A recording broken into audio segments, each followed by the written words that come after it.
화요일 새벽 묵상 하나님 말씀입니다. 요일 1장 1절부터 12절 말씀입니다.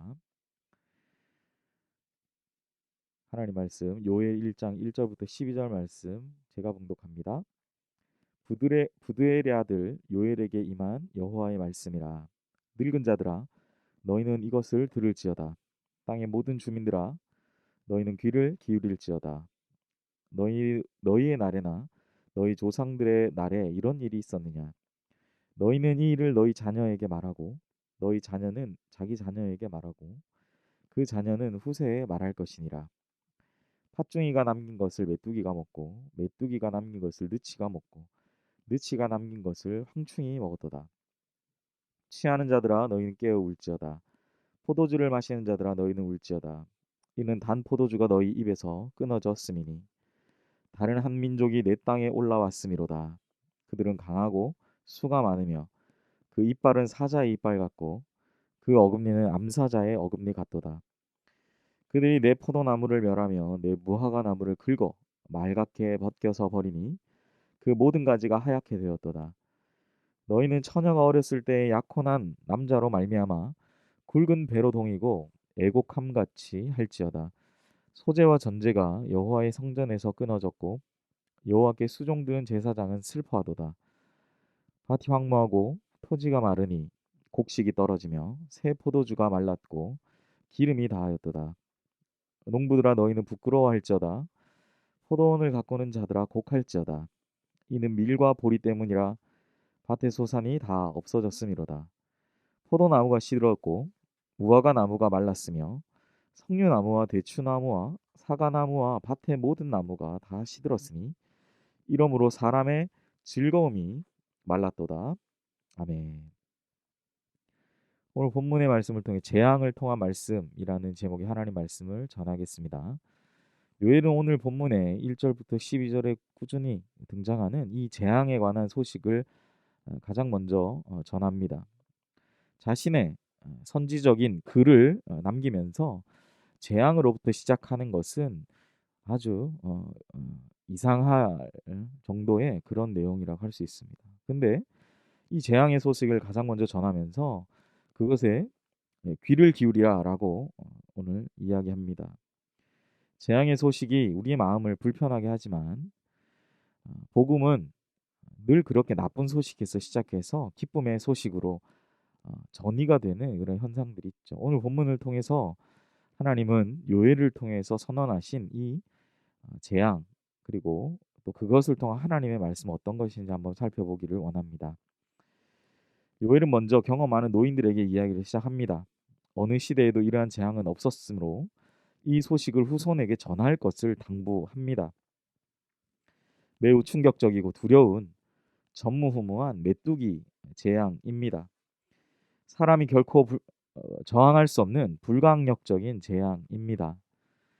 고대 사람들에겐 이 무수히 많은 메뚜기 떼가 날아와서 자신들의 음식을 갉아 먹는 그것은 결코 사람이 막을 수 없는 것이었죠.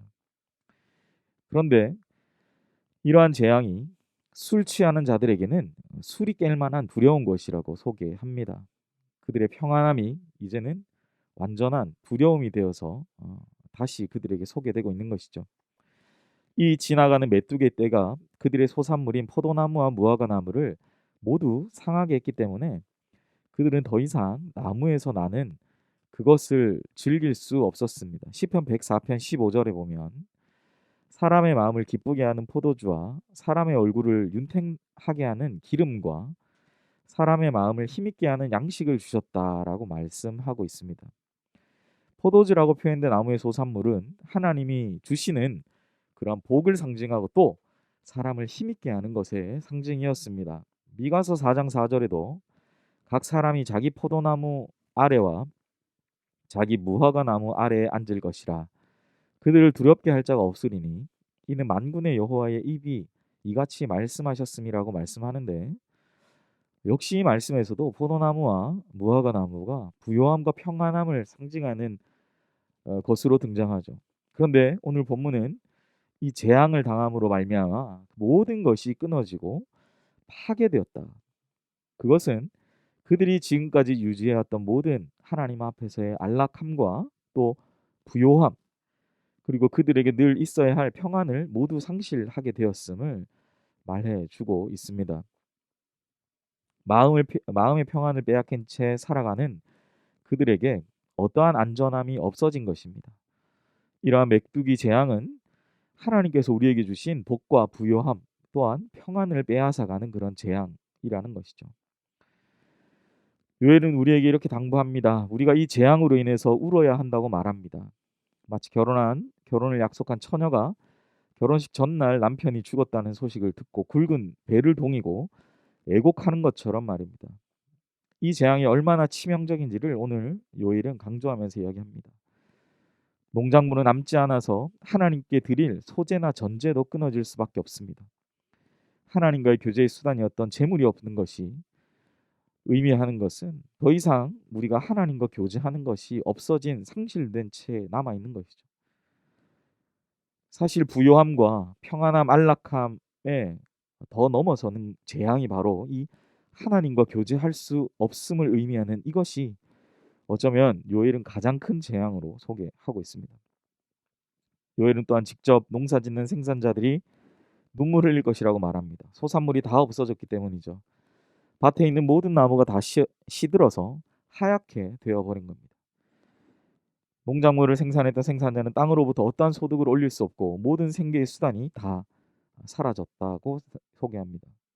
영적으로나 육적으로 누릴 수 있는 것이 하나도 남김없이 다 사라졌다라고 말하죠. 재앙은 우리가 두려워하는 그것을 가져다 주는 것입니다. 하나님은 왜 요엘서를 시작하면서 재앙에 관한 말씀을 오늘 1절부터 12절 심지어 그것을 왜 후손에게 너희가 전하라라고까지 말씀하셨을까요? 하나님 모든 것을 새롭게 하시기 전에 이전에 형식적이었던 것들 또 무너져야 할 모든 것들을 다 무너뜨리십니다. 우리에게는 그것이 비록 재앙이지만 하나님 편에서는 새롭게 하시는 그렇기 위해서 반드시 필요한 것이다라는 것이죠. 재앙을 통해서 무엇을 말씀하시는 겁니까? 당면한 재앙 가운데에서 모든 생계의 수단들이 말라버린 상황 속에서 하나님과 교제할 수 있는 모든 상황들이 말라버린 그러한 상황 속에서 우리는 그 재앙을 통해서 하나님의 마음과 하나님의 뜻을 깊이 생각해야 합니다. 처참한 재앙의 메시지 가운데에서 우리가 받은 은혜와 구원을 다시 한번 깨닫고 감사할 수 있어야 합니다. 베드로처럼 주님 내가 수고하여도 얻은 것이 없지만 다시 한번 내가 말씀을 의지하여 그물을 내어 던지는 그 믿음이 필요한 시기입니다.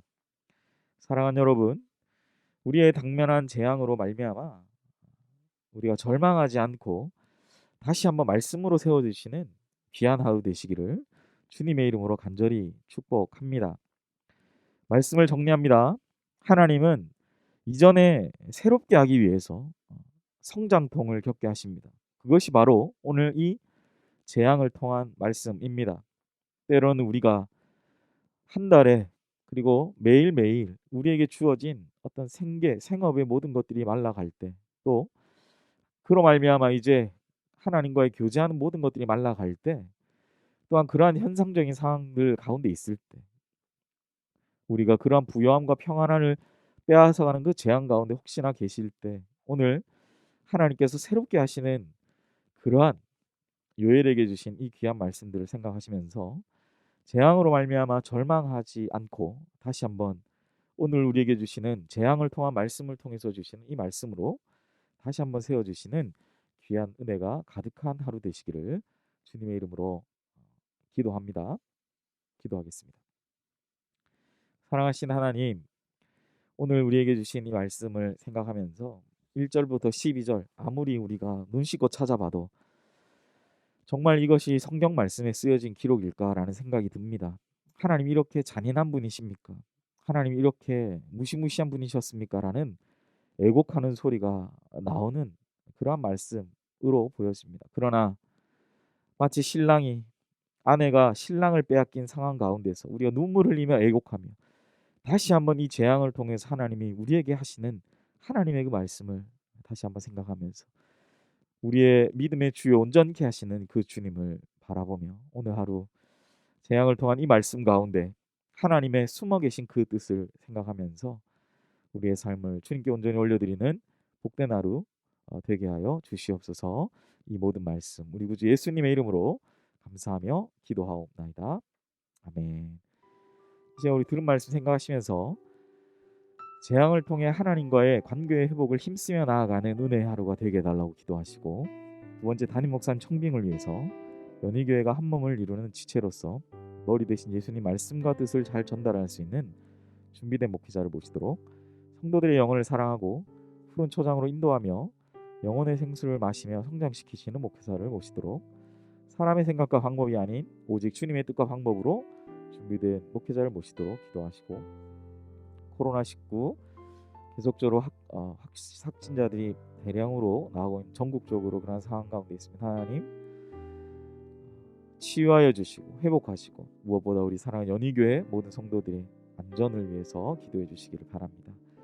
네 번째, 우리 화성 선교사님, 이영보 이정미 선교사님 사역과 가정을 위해서 기도해 주시고, 하늘을 위해 우리 신장 또 폐암으로 고생하고 계시는 우리 김동기 집사님 온전한 치유와 회복을 위해서 기도해 주시기를 바랍니다. 마지막 우리 수험생들을 위해 이번 주 목요일에 수능 시험이 있습니다. 어려운 상황 가운데서 준비한 우리 사랑하는 고3 수험생들 한 명 한 명 주님 기억하여 주셔서 최상의 컨디션으로 잘 남은 기간 준비해서 시험 잘 치를 수 있도록 위해서 기도해 주시기를 바랍니다. 함께 기도하겠습니다.